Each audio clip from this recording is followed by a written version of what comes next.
Pasenggaku kuya jinsne ime ipa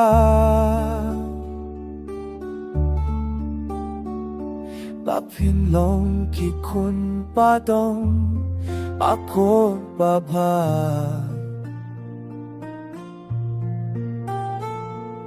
Piltay bakin siya jingging lai ta mula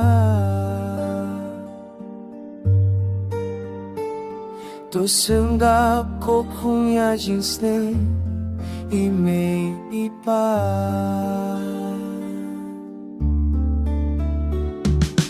Nang baka pertikang yoban bita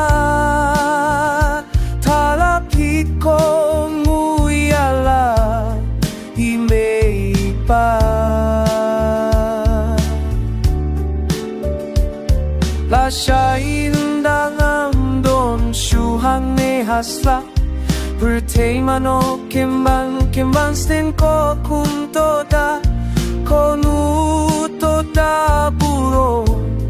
Yala kajong kajai kakunja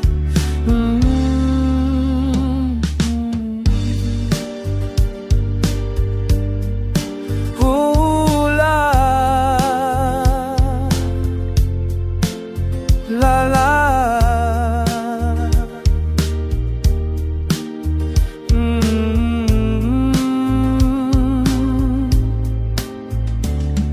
Kokun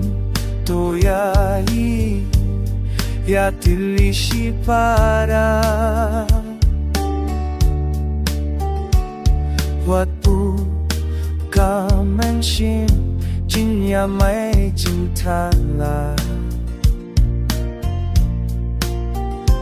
Bahkan longkan unca kabapa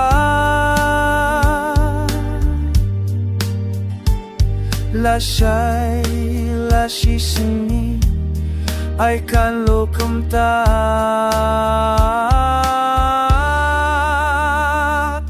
Kan baka pertikam boban bintala Larapikong uyala imeipa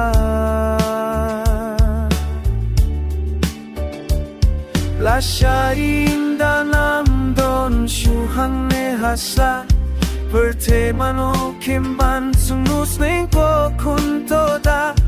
Konutoda burung Yala kajong kajai kakunja